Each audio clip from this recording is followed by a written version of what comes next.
कारण फकीराचा विचार गुलामगिरी संपवणारा आहे, शोषितांच्या न्यायासाठी पुकारलेला एल्गार आहे। जिथे भूक तिथे फकीरा आणि जिथे जुलमी कायदा तिथे बंड असा संदेश त्याने दिला। त्या काळी इंग्रजांच्या जुलमी कायद्यानं मांग जातीला हद्दपारी दिली।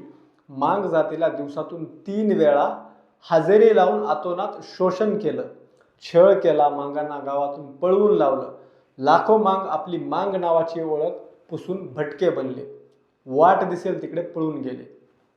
बाहेरच्या प्रांतात जाऊन जात व भाषा तसेच नाव बदलून राहू लागले।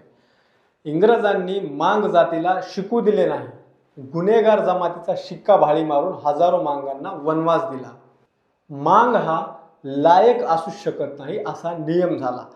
लायकी हा शब्द मांग जातीपासून अलग करून कैक मांगांना गावापासून, घरापासून, पोराबाळापासून अलग करून टाकले।